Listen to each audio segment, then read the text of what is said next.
Anybody with a question? Go to Stan here. So,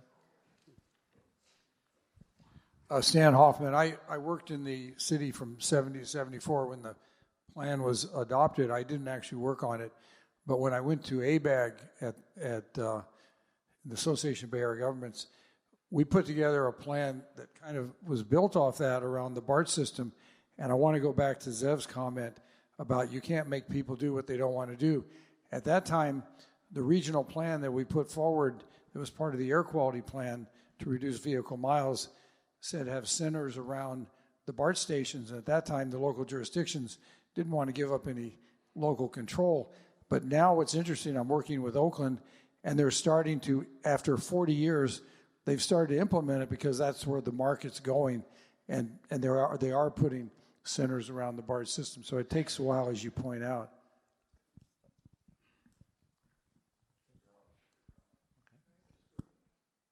other questions? My name is Stuart Chesler. I'm actually a transportation planner with Metro, and I grew up in the San Fernando Valley, and I watched Century City grow up, and I also watched Warner Center. They're like the two big new centers that grew up, but when they got built, they were very, very much oriented to the car and not for transit and not for pedestrian. I was wondering how that happened, because considering these plans seem to suggest it should be the other way around. You talking about the Beverly Center and Century City? No, Century City and Warner Center. Warner Center, okay.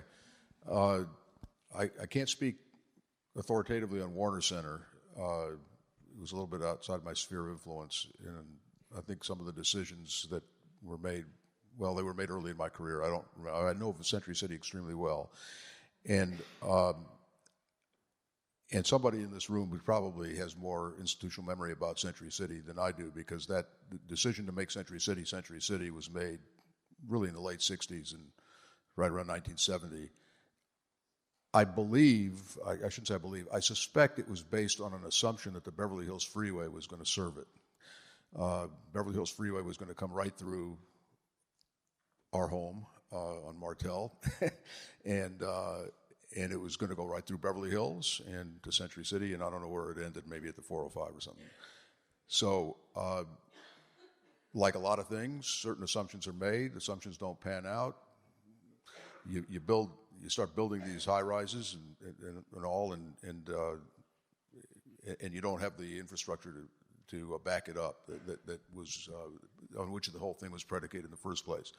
I want to just also remind everybody what the politics of City Hall was like in 1970, even 1980.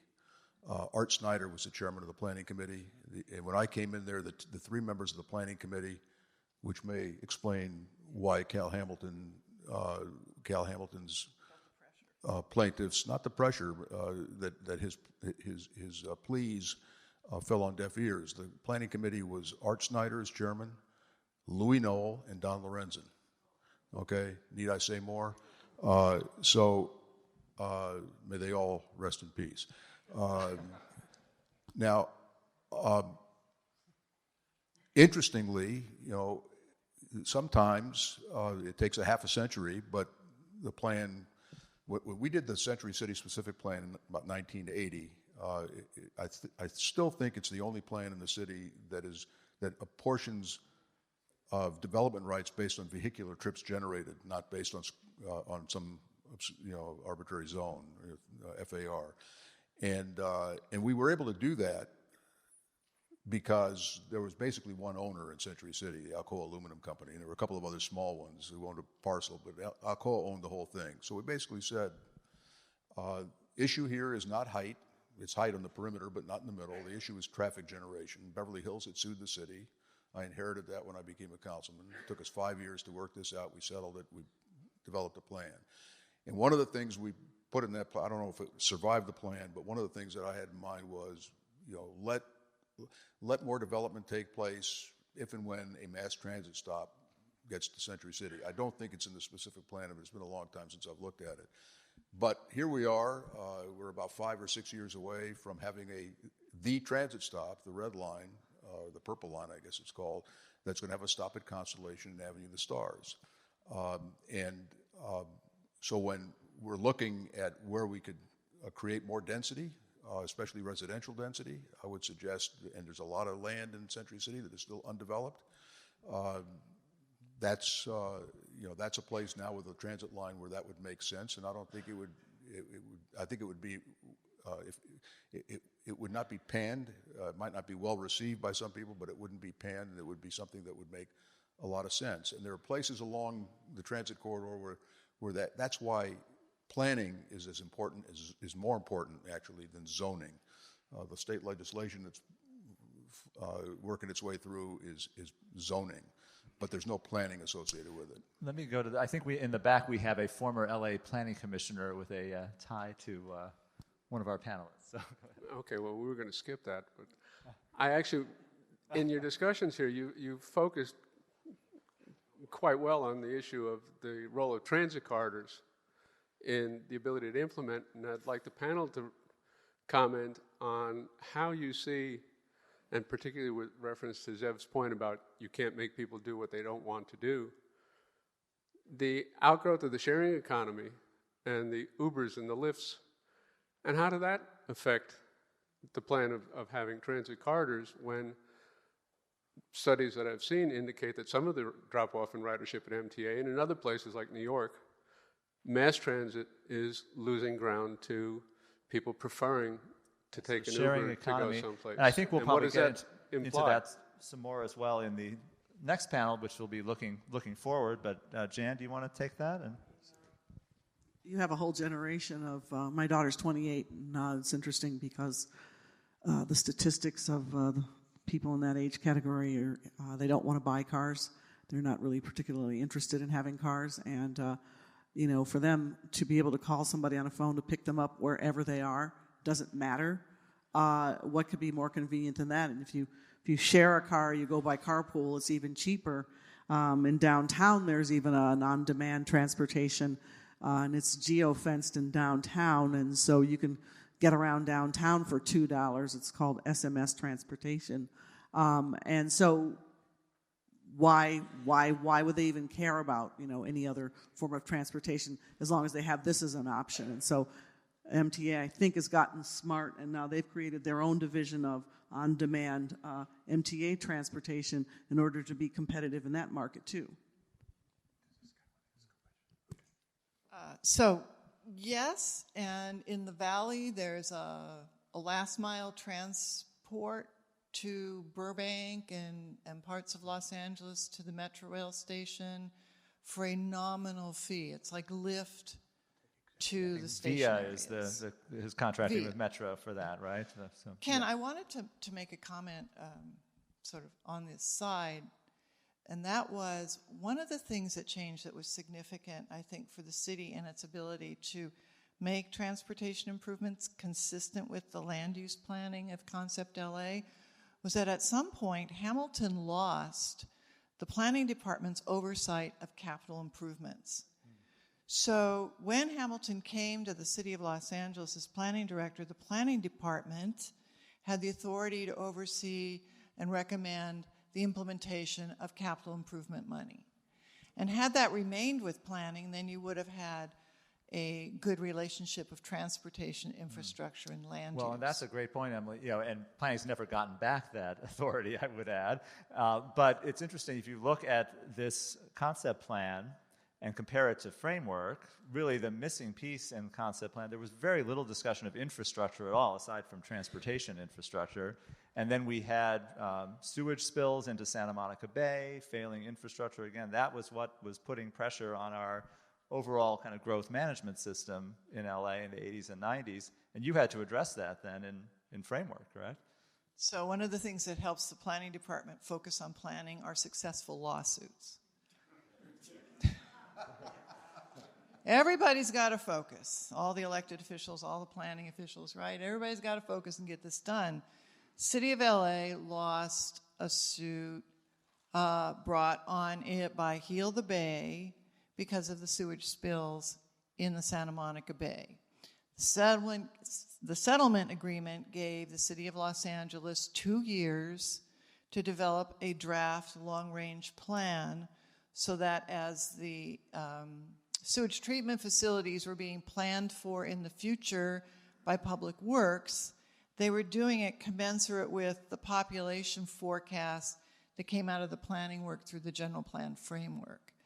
And so we were under the gun to get a draft framework plan out to the public and to the city council for consideration as a result of that settlement, and had weekly meetings with the CAO, the head of Public Works, who was Felicia Marcus at the time, very prominent environmentalist and an attorney. And so that's how we ran the project with a deadline of 2 years. It was growth management. The sort of guiding light guru behind all of this was a man that one of our planning staff, whose name is Eric Ritter, had met at a conference.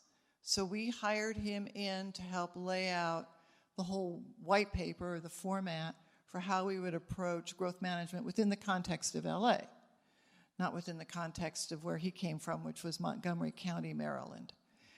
So, yeah, and then we had a 2-year adoption process, and then LA was sued over the transportation element.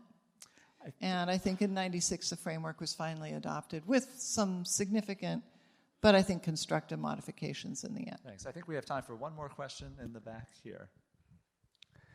Zev's comment that you can't have some places that are centers unless there are other places that are non-centers. All of you who now have voting constituents, most neighborhoods want to be non-centers.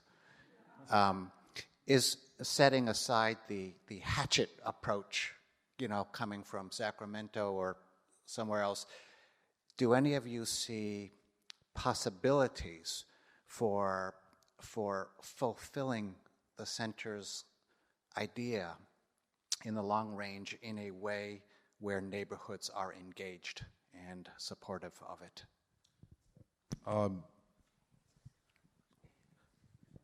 The assumption, in that question, yeah, of course there are people who don't want centers in their neighborhoods, and somehow that's become like almost as bad as being called a racist, and some of them are called racists. Some of the biggest no-growth people I know are people of color and communities of color. Every community has its idea of what they want, what they don't want. And the responsibility of government is not to dictate to people what those of us in the ivory tower think is best based on some algorithm and regression analysis, but to listen to people, real people, listen to their frustrations and their aspirations, and try to take those issues off the table. That's what democracy is all about. If you don't want to do that, then we don't need a democracy. We don't have to elect people. We'll just get a bunch of bureaucrats, no offense to the bureaucrats here, who don't have to listen to people, and you'll get the results that you pay for. So I really, at the end of the day, the answer is yes, you can. You can. First of all, you have a lot of centers that have never been developed fully to their full potential. Okay, do that first before you start designating other places as centers. But the answer to your question of can you make a controversial decision and make it stick and politically survive it, the answer is absolutely yes. I did it many times. But the way you do it is you listen to people and you find out what's really ticking you off. So if I could just take one more second, because it illustrates the point. Yeah. When we built the Orange Line in the San Fernando Valley, the biggest Orthodox Jewish congregation in the valley, I told this story to somebody earlier before the panel, went crazy because they're on Chandler Boulevard and this line was on Chandler Boulevard. The rabbi came to me, a very learned man, a Talmudic scholar, biblical scholar, doesn't know anything about transportation, but he knew a lot about other things. And he said, so I said, Rabbi, what is your problem with this? And he said, our problem is that half of our congregants live north of Chandler and half live south of Chandler, and if you build this line, they won't be able to get across. And our congregation will collapse. And I said, okay, that's a fair concern. Okay, so I'll tell you what we'll do. We'll build a pedestrian crosswalk right from your front door across the Orange Line guideway to the north side of the boulevard. And people will be able to cross right there and walk right into Shul. He says, yeah, but the buses are going to be going at 45 miles an hour. People will take their lives into their hands. I said, okay, we'll put a pedestrian signal there, which people can then cross. The bus will be forced to come to a complete stop. And he says, oh, but on the Sabbath, they can't activate electricity. They won't be able to press the button. And so I said, I said, our late Mormon traffic engineer, Sam Taylor, once developed a thing called the sabbatical light, which he developed at my request in the Fairfax area. When I was telling John Fisher, that all these don't walk, don't walk signs were going up all over the place in the mid-'70s, and the Orthodox came to me and said, hey, we're getting ticketed and blah, blah, blah. So I went to Sam and I said, what can we do about this? He says, not a problem. He says, it's all on computer. And we'll just program the computer that Friday nights when at sundown till Saturday night at sundown, it will automatically have a walk. So I said, Rabbi, we're going to put a sabbatical light right in front of your shul. And it was checkmate. But the point is, it took a lot of time and a lot of effort, a lot of elbow grease, but I was able to take that issue off the table. It's called leadership. And there's a dearth of it because it's hard to do this. It's hard to go into a community meeting with 400 people screaming and wanting your head. But that's what it's all about. I live for moments like that. Emily, very quickly, we'll have the last word, and we'll wrap up. I think Deb brings up one last. I'll let you finish. Then John Fisher gets the chance to have the last word. I just wanted to say, first, I think what could use a lot more consideration and application are the edges of centers, whatever you want to call them, where it's kind of single family, but it may not be. And I think that in the implementation of all of these plans, those edges that have been roiled the most have been the ones where there's been the most problematic land use planning. And the way that we tackle that, at least in an elected position, is to keep pushing the staff and keep looking at options that provide the best possible solution to those kinds of difficult areas. People who live in the middle of single-family neighborhoods don't have much to worry about. But everybody who's hanging at the edges has some concerns. The second thing, so I think there needs to be some kind of guarantee, like you can't amend the community plans for 5 years after they're adopted, so people have a sense of stability in their neighborhoods, as well as a chance for new development and hope for the future, and the focused areas that Zeb was talking about. And it is leadership. Providing those options, looking at those alternatives, is where the leadership can be exercised. And it can be design, it can be streets, it can be infrastructure. There are any number of ways. But leadership helps harness those local neighborhood aspirations, stops looking at them as NIMBYs, and tries to figure out a better way of going forward. Well said. So thank you. And I think John Fisher, our former LA DOT assistant GM, has the last word. Well, actually, I was going to ask a non-transportation question, but what I'm interested in, what happened to the loss of blue-collar jobs? It would seem that, in part, the homelessness problem that we see now is related in part to the loss of blue-collar jobs, the loss of industry manufacturing that has moved out to the Inland Empire. What did these centers plan prescribed in regard to that, and what happened? Well, I'm going to direct that to Jan as our immediate economic development director in the city for the last word. Past economic development director. I left in 2018, so thank you anyway. But I did represent Skid Row for 12 years, and my experience informs me that many of the people you see who are homeless, especially in the early years when the president issued legislation which released people from mental institutions, there was no state strategy in place to be able to catch people where they fell, and that's when you began to see the beginnings of people on the street.